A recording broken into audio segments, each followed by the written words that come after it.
We were cautioned that our new crew member, a human, had a biology vastly different from any known species.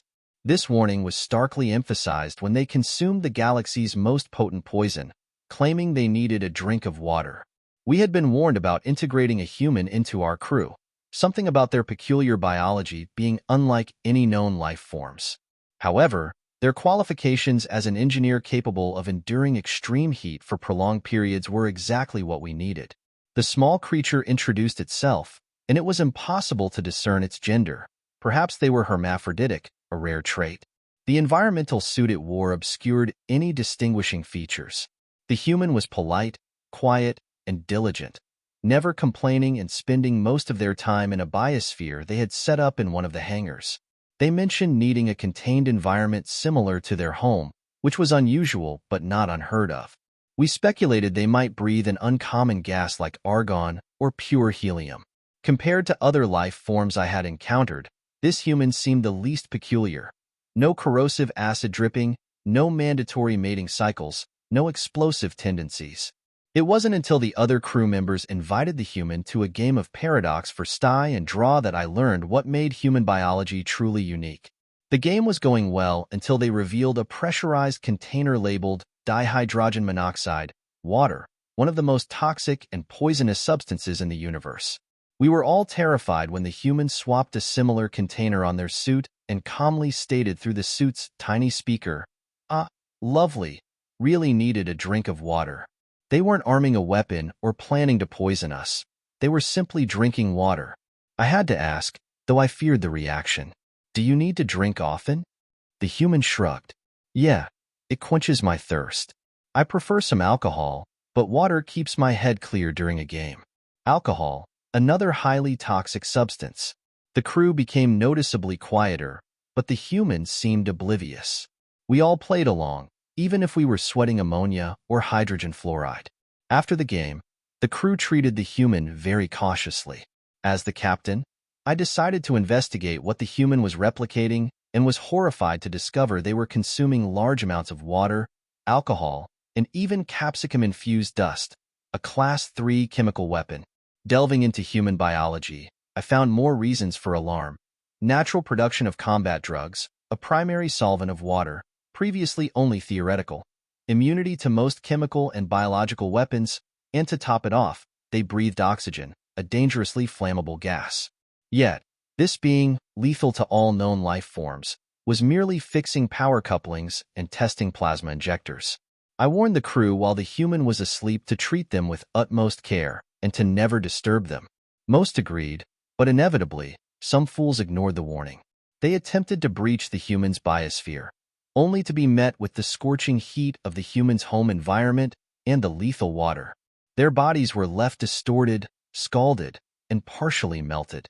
I had to send them back in sealed coffins. The rest of the journey was eerily quiet. The human, oblivious to the incident, continued their work.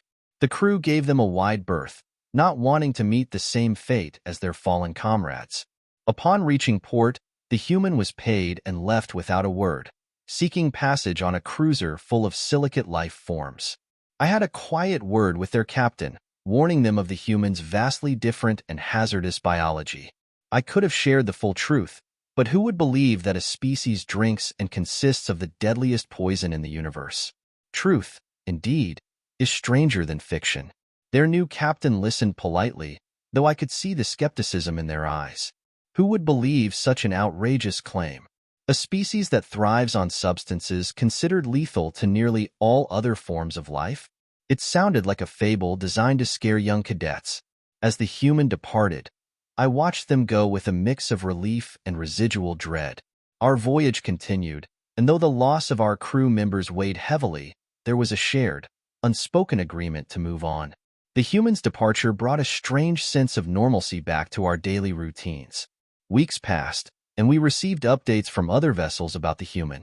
Reports varied. Some captains were amazed by their resilience and unparalleled engineering skills, while others noted peculiar behaviors but no incidents. It seemed the human was adapting well to life among the stars, and their reputation as an exceptionally skilled engineer began to spread. One day, while docked at a bustling trade station, I encountered another captain who had taken on a human crew member. He seemed intrigued by my warning and invited me for a drink to share stories. Over a glass of synthahol, I recounted the incident with the dihydrogen monoxide and our subsequent findings about human biology. The captain listened intently, occasionally nodding. "I've heard similar tales," he said, "but it's hard to believe until you see it for yourself. My human crew member drinks that stuff regularly. They even use it to clean wounds. Can you imagine?" I couldn't. The idea of using a toxic substance for such purposes was beyond comprehension. Yet, the evidence was irrefutable. The captain continued, "They've been an asset to my crew, though. Their ability to withstand extreme conditions and their unique approach to problem-solving are invaluable." It was then I realized the potential humans held. Their peculiar biology, while frightening, gave them a unique edge in the harsh environment of space. They were adaptable, resourceful, and incredibly resilient. Traits that, in the grand scheme of things, made them both a danger and an invaluable ally. The trade station's intercom interrupted our conversation, announcing the arrival of a vessel carrying a human. The captain and I exchanged glances, curiosity piqued. We made our way to the docking bay to observe this new arrival. As the ship's airlock hissed open, the human stepped out, their environmental suit gleaming under the station's artificial lights. They carried themselves with confidence, seemingly unfazed by the throng of alien species bustling around them. I felt a sense of déjà vu, recalling the first time our human crew member had set foot on our ship. The station's administrator approached the human, exchanging pleasantries and guiding them through the necessary formalities. I watched closely, noting the reactions of other species in the vicinity. There was a mix of curiosity, apprehension, and respect. It seemed that word of the human's peculiarities and capabilities had spread far and wide. Later, as I prepared to leave the station, I saw the human interacting with their new crew. They laughed and talked, forming bonds that transcended biological differences. It was a testament to the indomitable spirit of these beings, capable of thriving in environments where others couldn't. As I boarded my ship, I reflected on the humans' impact on interstellar society. They were indeed the most dangerous substance in the galaxy, not because of their biology, but because of their ability to challenge our perceptions and push the boundaries of what we thought possible. In their hands, the lethal became mundane, and the impossible became achievable. I made a mental note to follow their journey, curious to see where their unique path would lead them. For better or worse, humans had become an integral part of the cosmic tapestry, their presence a reminder that even in the vastness of space, the unknown holds the potential for both great peril and incredible discovery. Months turned into years, and the stories of humans continued to circulate among the stars. They became legends, their presence on ships and stations both a boon and a topic of cautionary tales. Their peculiar biology, once a source of fear and misunderstanding, gradually became more accepted as captains and crews learned to adapt to their needs and quirks. One fateful day, I received a distress signal from a nearby mining colony. The message was fragmented, but the urgency was clear. They were facing a catastrophic failure in their environmental controls, and their only engineer was incapacitated. Without immediate intervention, the entire colony was at risk. Without hesitation, we set a course for the colony. As we arrived, the situation was worse than we had anticipated. The atmospheric stabilizers had failed, and toxic gases were seeping into the living quarters. Panic was spreading, and the colonists were struggling to keep the situation under control. In the midst of this chaos, I saw a familiar figure, a human engineer, their suit battered but functional. They were directing a group of colonists, working tirelessly to stabilize the failing systems. The sight filled me with a mix of relief and admiration. Humans, despite their fragility in some respects, exhibited a remarkable tenacity in the face of danger. I approached the human, offering our assistance. They quickly briefed me on the situation, explaining the critical tasks that needed to be done. My crew and I joined the effort, following the human's lead. Despite the toxic environment, we worked together, patching up the failing systems and rerouting power to essential functions. Hours passed, and the tide began to turn. The stabilizers hummed back to life, and the toxic gases were slowly being filtered out. The immediate threat was averted, and the colonists began to calm down, gratitude evident in their eyes. After the crisis was over, I sat down with the human engineer, sharing a moment of respite. They removed their helmet, revealing a weary but determined expression. "Thank you," they said simply. "We couldn't have done it without your help." "It was the least we could do," I replied. "You handled the situation remarkably well." The human shrugged modestly. "Just doing my job. We're all in this together, right?" That sentiment stuck with me.